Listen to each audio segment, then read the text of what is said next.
Donc, mon sujet, moi, comme c'est écrit ici, l'assainissement collectif, une alternative aux installations septiques individuelles.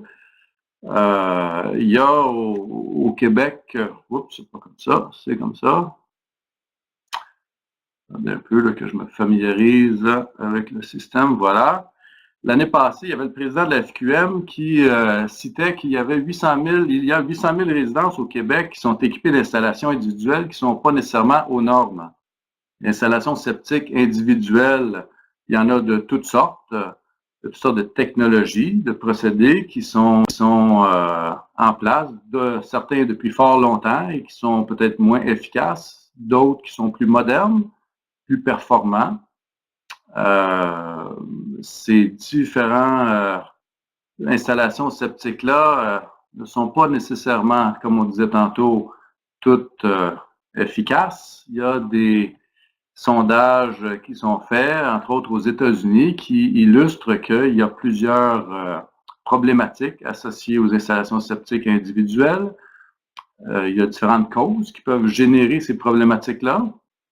J'en ai listé ici quelques-unes. Mauvaise installation, surcharge hydraulique, mauvaise utilisation, colmatage.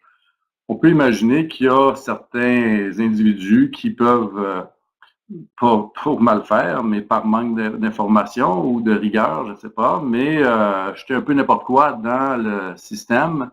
Et évidemment, ben, si on jette un litre d'hypochlorite de sodium dans une culture de bactéries qui sont nos petits soldats pour faire le traitement biologique dans les installations septiques, eh bien, on va se retrouver avec un problème de performance. Il y a aussi d'autres types d'enjeux qui peuvent avoir un impact sur le fonctionnement, la performance ou la qualité des installations septiques individuelles, mais c'est par exemple un problème au niveau de la perméabilité du sol, une vulnérabilité accrue de l'environnement, par exemple des cours d'eau qui sont plus sensibles à l'azote et au phosphore, la dimension restreinte de terrain, la présence ou être en zone inondable.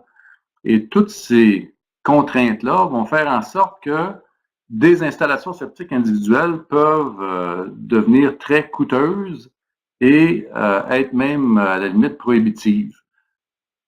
On va parler des fois jusqu'à de l'ordre de 40 000 pour une installation septique et ça, c'est sans compter des frais récurrents qui vont revenir année après année. On peut comprendre aussi que si on a des installations septiques qui sont non conformes, ça peut causer des problèmes, oui, dans l'environnement, mais aussi au niveau de la qualité de l'eau dans la nappe phréatique, eau qui va être pompée par les systèmes de pompage et puis artésiens des mêmes résidents. Donc, on peut se retrouver avec un problème au niveau de la santé humaine.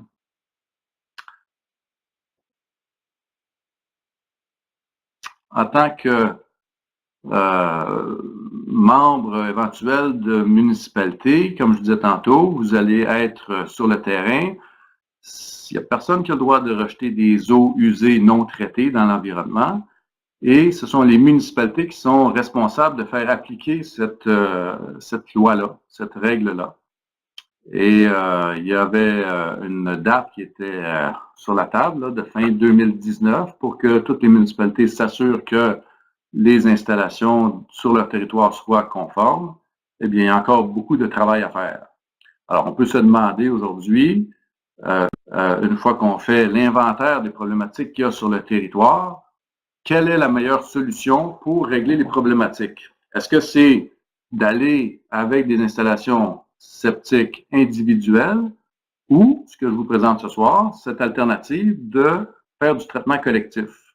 L'assainissement collectif, donc, on va parler de différents types de réseaux de collecte. Je vais vous en présenter 4 gravitaires, 2 sous faible pression, merci Dominique, et un réseau de type sous vide. Le réseau gravitaire, bien, vous le connaissez, c'est un réseau qui est le plus conventionnel, si on veut. On a besoin pour assurer l'écoulement de l'eau à des vitesses suffisamment élevées, d'avoir une pente dans la conduite, ce qui va faire en sorte que si la topographie du terrain n'est pas adéquate, ben on va se retrouver à un moment donné à aller en profondeur. Là, c'est beau. Donc, on va se retrouver, si vous voyez, comme on voit ici, vu que le terrain naturel n'est pas en pente dans le même sens que l'égout, on va se retrouver à un moment donné à des excavations qui sont très importantes, ce qui augmente significativement le coût de la réalisation des travaux. Aussi, à ce moment-là, ben, on va avoir besoin de stations de relèvement, de stations de pompage qui vont engendrer aussi des coûts supplémentaires. Par contre, dans des cas qui sont favorables à l'installation d'un réseau gravitaire, ben, alors que la pente va être adéquate jusqu'à la station éventuellement de traitement, ben, ça peut être une solution qui va être très intéressante. On a aussi, je parlais de réseau sous faible pression. Alors, ce que je veux illustrer sur cette diapositive-là, c'est la différence entre justement le réseau gravitaire. Alors, on peut voir dans une coupe du sol la localisation de la conduite d'un égout gravitaire, ce que je suis en train de pointer en ce moment. C'est un égout de grand diamètre avec une pente suffisamment élevée, comme je disais tantôt, pour assurer une vitesse d'écoulement minimum pour empêcher les solides autant que possible de décanter dans la conduite. Et on se retrouve, comme on peut le voir ici, à une grande profondeur. Alors qu'avec un réseau sous faible pression, on a juste à être situé sous la ligne de gel et vu qu'il y a une pression d'eau qui assure le mouvement, le débit, le flux des eaux usées, ben on n'a pas besoin de pente, on peut même remonter, suivre carrément le profil du terrain. De plus, le diamètre des conduites peut être beaucoup plus petit parce qu'on va parler de réseaux sous faible pression qui vont éliminer les gros solides. Comme on va le voir sur la prochaine diapositive. Ça, ce sont de vieilles images que j'ai tirées du document du ministère de l'Environnement. Ça date, ça s'est modernisé un peu en termes d'équipement, là, mais je pense que d'une part, en tant que contribuable, on les a déjà payés, on va s'en servir, mais aussi, ça illustre quand même assez bien ce que je veux vous présenter. Il y a deux types de réseaux sous faible pression. Le premier qu'on voit ici, c'est avec pompe broyeuse. Donc, ce qu'on voit à la sortie de la résidence ici, c'est un puisard dans lequel est installée une pompe broyeuse. On va parler de près 1,5 HP. Cette pompe-là va broyer les solides et c'est pour ça qu'on peut se permettre d'avoir des conduites de 2, 3, 4 pouces seulement parce qu'on n'a pas de problème de risque de colmatage. Cette pompe broyeuse-là n'est pas considérée comme un ouvrage de traitement étanche. C'est carrément, ça fait partie comme du réseau. Si on avait un réseau gravitaire, là, on aurait seulement une conduite ici qui s'en irait rejoindre l'égout gravitaire dans la rue. Et là, c'est la même chose, sauf qu'on a une pompe, un puisard avec une pompe broyeuse qui va pomper l'eau dans la rue. Cette pompe-là demande de l'électricité. Elle est sur le terrain du résident, elle appartient au résident et elle est contrôlée par un panneau de contrôle qui est situé dans la résidence. Le deuxième type de réseau sous faible pression, c'est avec fosse septique. La particularité ici, c'est que plutôt que d'avoir une pompe broyeuse qui va broyer les solides, on va retirer les solides grossiers en les faisant décanter dans cette fosse septique-là qu'on voit ici, et aussi les graisses, si on veut, les flottants, de telle sorte que en aval de la fosse septique, on va se retrouver avec une station de pompage qui ne va pomper que du liquide. Donc, plutôt que d'avoir une pompe d'une force et demie, par exemple, ça va être une pompe d'une demi ou trois quarts de force. Une plus petite pompe qui est aussi connectée électriquement à la résidence et qui va pomper, encore une fois, dans une conduite de faible diamètre, 2, 3, 4 pouces, qui va se diriger les eaux usées jusqu'à la station de traitement collectif. Les avantages de ces systèmes sous faible pression, c'est vraiment de pouvoir, comme je disais tantôt, installer la conduite d'égout à une plus faible profondeur, moins d'excavation, moins de coûts. Et puis, la différence entre le système avec pompe broyeuse et celui-ci avec fosse septique, c'est que là, on se retrouve avec un système que le ministère qualifie d'ouvrage de traitement étanche. Auparavant, lorsque une municipalité voulait faire un projet de ce type-là, qui était qualifié de mixte entre une installation septique individuelle autonome, si on veut, et un traitement collectif, à cause de cette fosse septique-là qui fait en quelque sorte un traitement sur le terrain du résident. Cette fosse septique-là va devoir être vidangée à tous les 5 ans à peu près. Johnny Louis Jean pose une question, est-ce que la pompe broyeuse fonctionne en continu? Non, la pompe broyeuse va fonctionner seulement quand il va y avoir un certain niveau d'eau dans le puisard. Comme la pompe ici, dans le cas, la plus petite pompe d'une demi-force, par exemple. Ces pompes-là vont fonctionner seulement quand il va y avoir du débit, du volume d'eau qui va se présenter. Mais imaginez qu'il y en a une comme ça à chaque résidence. Alors, au total, il y a tout le temps un flux qui se promène, ou à peu près, là, dans cette conduite collectrice-là, dépendamment du nombre de résidences qu'il y a de connectés dessus. Mais ce que j'allais vous dire, c'est que l'installation étanche, si on veut, avant, quand il y avait un système comme ça, avant les changements au Q2R22 de 2017, là, quand il y avait un projet comme ça, c'était compliqué parce que le résident devait faire une demande de certificat d'autorisation au ministère de l'Environnement pour pouvoir installer ce type de fosse septique-là sur son terrain. La ville, une fois que le système est installé, devait être propriétaire de ces installations sur chaque terrain. Donc, c'était beaucoup plus complexe pour réaliser ce type de projet-là. Quand il y a eu les changements en 2017 au Q2R22, là, j'ai mis des petits extraits en vert ici pour vous expliquer les changements qui ont été apportés et qui ont un lien avec ce que je vous présente ce soir, moi, l'assainissement collectif. C'est seulement dans le cas des systèmes sous faible pression avec fosse septique qu'il y a un lien avec le Q2R22, à savoir que maintenant, un résident peut plus facilement installer ce type de système de traitement étanche, là, qui sont les fosses septiques que je vous ai présentées, étant raccordé à un ouvrage municipal d'assainissement. Donc, c'est maintenant considéré dans le Q2R22 comme une option. Et au paragraphe 4, ce qu'on voit plus tard, vous pourrez prendre le temps de le lire comme il faut plus tard si vous voulez, mais on voit que dans ces cas-là, le résident n'est pas soumis, obligé de faire des tests de sol pour une étude de caractérisation du site, du terrain, etc. Par contre, il devra soumettre au ministère de l'Environnement un plan de localisation de son installation de fosse septique. Pardon.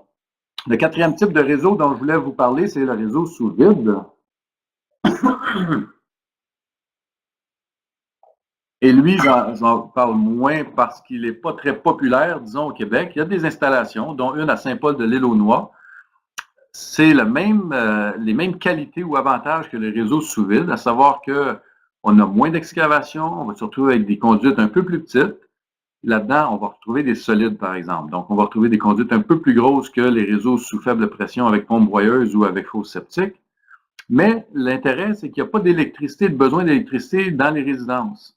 Le système va fonctionner avec une centrale, comme on voit ici, qui est un réservoir dans lequel il va y avoir des pompes qui vont générer le vide et tout le réseau de conduite va être associé à ce vide-là. Et à chaque résidence, il va y avoir un puisard, mais plutôt que ce soit une pompe, comme tantôt, ça va être une valve. Une valve qui, lorsque le niveau d'égout d'eau usée va être rendu à une certaine hauteur, cette valve-là va s'ouvrir avec l'énergie du vide. Et puis, aussitôt, le liquide qui est inclus dans le puisard va être aspiré par le vide. Puis, quand le niveau d'eau arrive à un point bas, ben, la valve va se refermer. Et c'est comme ça que les égouts vont s'acheminer tranquillement vers ce réservoir central-là. Et normalement, on va installer le poste de traitement collectif juste à côté. Si je vous dis que c'est pas très populaire, c'est que malheureusement, les installations qui existent ont eu des problèmes qui sont maintenant, je le sais parce que j'ai parlé aux différentes entreprises qui font la promotion de ce type d'équipement-là, de système-là.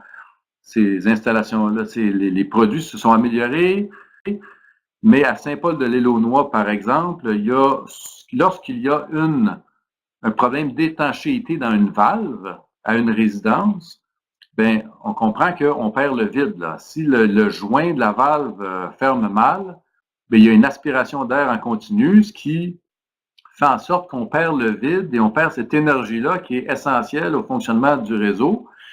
Le problème, c'est que s'il y a 100 ou 200 résidences ou même juste 50 résidences qui sont branchées sur ce réseau-là, bien, il faut être capable de détecter laquelle de ces 50 ou 100 ou 200 valves fuit.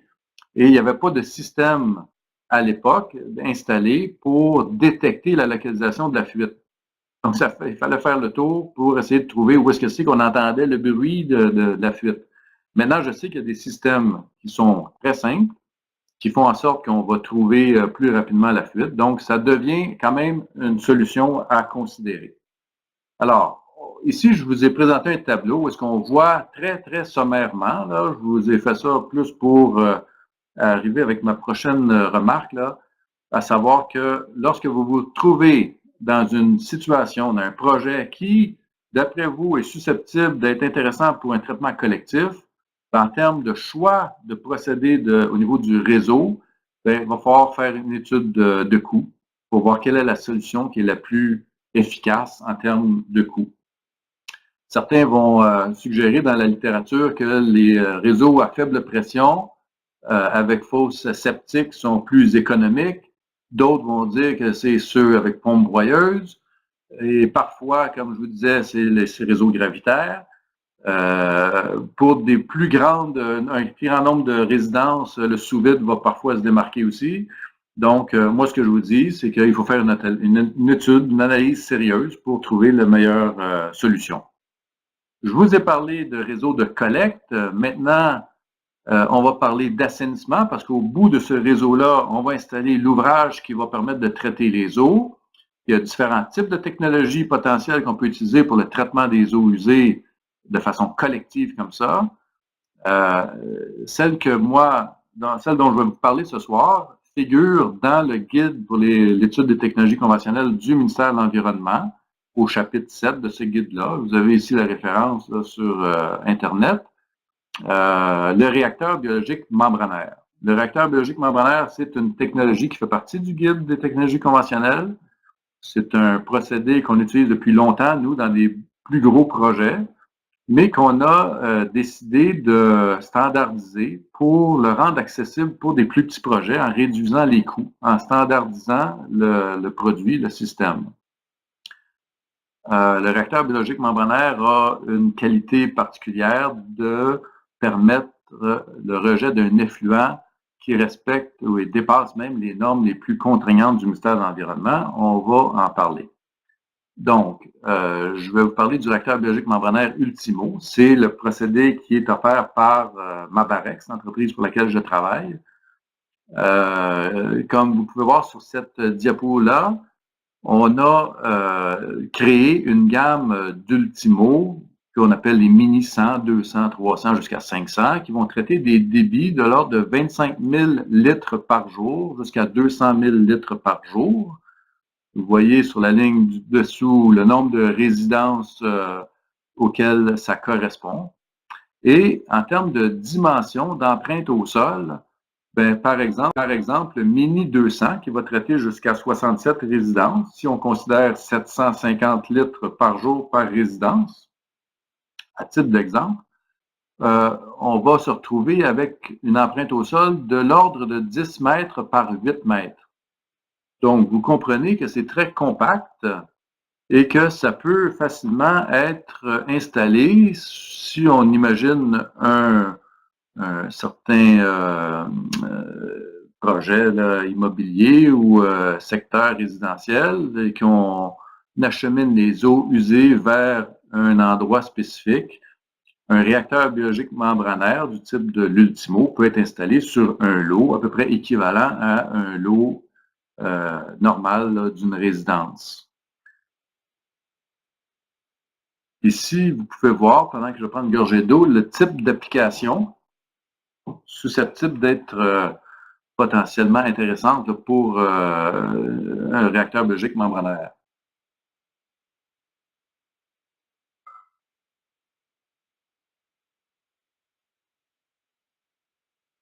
Rapidement, je peux vous dire que les deux principal composant du réacteur biologique membranaire, c'est le réacteur biologique qu'on voit ici et le réservoir membranaire. Dans le réacteur biologique, on voit une première zone ici qui est non aérée, on l'appelle la zone anoxie. C'est pas anaérobie, il y a juste une carence en oxygène, mais c'est toujours présence d'oxygène. Et dans un deuxième secteur là, qui va être bien aéré. C'est dans ce réacteur biologique-là qu'on va faire le traitement biologique, qu'on va assurer la biodégradation de la pollution qui est dissoute dans l'eau. Ensuite, dans le réservoir membranaire, ça ici, on va parler d'un traitement physique, c'est-à-dire que c'est une barrière physique, c'est une membrane avec des orifices de l'ordre de 0,04 micromètres. Alors, les bactéries ne passent pas au travers de cette membrane-là. C'est pour ça que l'effluent d'un traitement d'un réacteur biologique membranaire n'a pas de besoin de système, par exemple, de désinfection à l'ultraviolet. On est déjà désinfecté parce que les bactéries ne peuvent pas passer au travers de l'ultrafiltration. L'eau est recirculée dans le système, dans la zone anoxie ici, parce que si on a transformé, dans un premier temps, on a éliminé la pollution carbonée, on a transformé l'ammoniac en nitrite-nitrate, ce qu'on appelle la nitrification. On va aussi, je vais en parler, Dominique, on va aussi ramener ces nitrites-nitrates-là dans la zone anoxie, et là, on va compléter l'élimination de l'azote en faisant la dénitrification, parce que ces bactéries-là qui continuent de faire leur activité, elles ont besoin d'oxygène. Ils vont aller chercher l'oxygène dans les nitrites, nitrates, puisqu'il manque d'oxygénation dans cette zone-là. Et ça va libérer l'azote gazeux. Donc, on va avoir un traitement très efficace sur l'enlèvement de la DBO, sur l'enlèvement de l'azote au complet, azote ammoniacal, nitrite, nitrate, et aussi pour éliminer le phosphore, bien là, on a l'ajout d'un coagulant qui va assurer le rendement aussi au niveau de l'élimination du phosphore. Les membranes, je vais vous les montrer sur les prochaines diapositives, là, mais sont effectivement lavées à contre-courant. Puis ce qu'on voit ici, c'est que cette pompe-là qui va pomper le filtrat, parce que les membranes sont en pression négative, c'est-à-dire que la pompe crée un léger vide qui va faire qu'on va aspirer l'eau au travers des membranes. Les membranes baignent dans le liquide et l'eau est aspirée au travers des membranes, donc de l'extérieur vers l'intérieur, et ensuite transférée dans un réservoir de perméa.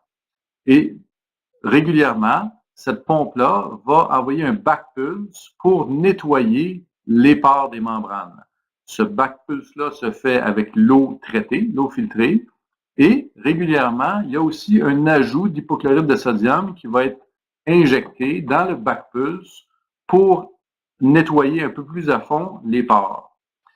1 à 2 fois par année, dépendamment des caractéristiques, disons, de l'installation, il faut aussi faire un nettoyage préventif des membranes. Et là, je vais passer à la prochaine diapositive. Bon, là, ici, on voit le niveau, voyez-vous, la membrane d'ultrafiltration, on parle de près on parle de 0,04 micromètres qui se situe à peu près ici. Les bactéries, comme vous pouvez voir, les MES, sont beaucoup plus grosses que les ouvertures de la membrane. Donc, c'est pour ça que je vous dis qu'on n'a pas besoin de désinfection. Oui, c'est comme un backwash. Alors ça, ici, on voit les membranes qui sont en fait comme des petits minuscules spaghettis dans lesquels il y a des trous de 0,04 micromètres. Et cette multitude de spaghettis-là est confinée dans des feuillets. Là, le type ici, avec son doigt, là, touche une feuille comme ça. Et puis, ces feuilles-là sont attachées ensemble dans un module membranaire. Ce module membranaire-là, qui fait à peu près 1,5 mètre de largeur, est supporté par les côtés comme ça, et il va être installé dans un réservoir membranaire comme ce qu'on voit ici à gauche. Donc, supporté par le côté, les conduites qu'on voit ici sont raccordées à la pompe de perméa qui crée un vide qui va assurer l'aspiration. Là, on est en eau claire ici, c'est pour vous illustrer, pour vous montrer le système. Et puis, ce vide-là, donc, va assurer l'écoulement. À droite, sur la photo, ce que je vous montre, c'est le dessous d'un module de membrane, là, mais de plusieurs modules de membrane. C'est une grosse installation, celle-là. Et c'est pour vous montrer que dans le réservoir membranaire, il y a de l'aération en dessous des membranes. Cet air-là, comme vous voyez sur la photo de gauche, vient brasser entre chaque feuillet et assurer un flux ascendant qui va nettoyer l'espace entre les feuillets. Et donc, va empêcher la boue de s'accumuler puis de bloquer les pores des membranes encore plus en augmentant, si on veut, la capacité du système. Et en termes de performance épuratoire, sur le tableau du haut, ce que je vous montre, c'est les caractéristiques normales là, des eaux usées brutes résidentielles. À droite, c'est l'effluent d'une fosse septique. Hein, quand on va parler de réseau sous faible pression avec fosse septique, la fosse septique a comme effet de récupérer une partie des solides. Et c'est pour ça qu'on va avoir moins de MES et aussi de DBO, parce qu'il y a une partie de la DBO qui est particulière, qui, elle est retenue dans la fosse septique. Et ce qu'on voit en bas, c'est les normes de rejet, les normes du ministère. Quand on parle pour des installations individuelles, un secondaire avancé, on va parler de 15-15 en DBO-MES. Avec un système tertiaire, avec enlèvement du phosphore et désinfection, le ministère demande 15 mg par litre en DBO-MES, 1 mg par litre et moins pour le phosphore, et puis en deçà de 200 unités de formation de coliforme par 100 ml. Le réacteur biologique membranaire Ultimo va générer un effluent avec moins de 5 mg par litre en DBO-MES, moins de 1 en azote ammoniacal, moins de 0,1 en phosphore total et moins de 100 en coliformes fécaux. Donc, c'est pour ça que je vous disais tantôt qu'en termes de performance épuratoire, on se retrouve au-delà des normes les plus contraignantes du ministère quand on travaille avec le réacteur biologique membranaire. Je vous ai parlé de réseau, je vous ai parlé d'assainissement. Comment on fait, vous qui allez être appelé à intervenir au niveau des municipalités, vous voyez un secteur, un tour de lac, un site de camping ou un certain secteur de la municipalité qui n'est pas desservi par un réseau d'égouts municipal. Il y a plusieurs problématiques. Comment vous faites pour orienter la solution vers l'un ou l'autre? Ça peut être un choix qui est compliqué et difficile. Quels sont les avantages du réacteur biologique membranaire? On a un seul ouvrage d'assainissement à surveiller quand on parle d'assainissement collectif. Ça n'a pas juste rapport au RBM, mais à tous les assainissements collectifs. On a un seul ouvrage à surveiller. Les installations individuelles ont ce défaut-là de ne pas être très surveillées. On va avoir une inspection annuelle pour aller vérifier les aspects mécaniques du système, mais il n'y a pas vraiment d'analyse, d'études qui sont faites sur la qualité d'eau qui est rejetée dans l'environnement. Donc, suivi efficace de la qualité de l'eau traitée. En ayant un système collectif comme ça, on est assujetti aux règles du ministère, à savoir qu'il y a des analyses qui doivent être faites régulièrement, des rapports qui doivent être déposés au ministère de façon mensuelle. Et il y a toute cette capacité de voir ce qui se passe, parce que toute l'eau usée va passer au même endroit puis sortir au même endroit. Donc, c'est beaucoup plus facile de voir un suivi efficace sur la qualité des eaux. C'est plus simple d'opération d'entretien. On a un système à surveiller ou à opérer plutôt que de nombreux, 30, 40, 100, dépendamment du nombre de résidences dans le secteur. L'accès à distance par télémétrie pour le suivi et le contrôle. On a, comme je vous ai parlé, des performances environnementales, meilleure qualité d'eau traitée, donc plus de protection au niveau de l'environnement, moins de gestion de vidange de boue, surtout si on n'est pas avec un réseau sous faible pression avec fosse septique. On a seulement un endroit à gérer les boues, c'est à la station centrale. Donc, moins de soucis aussi pour les usagers. Ils n'ont pas chacun une petite usine d'épuration chez eux. Et pour des promoteurs immobiliers qui veulent venir développer des nouveaux projets à l'extérieur du périmètre desservi par le réseau d'égouts municipal, ben, il y a possibilité de réduire la taille des lots. Puisqu'on a besoin seulement d'un service à ce moment-là, c'est le puits artésien, l'eau potable, alors que l'eau usée est prise en charge ailleurs.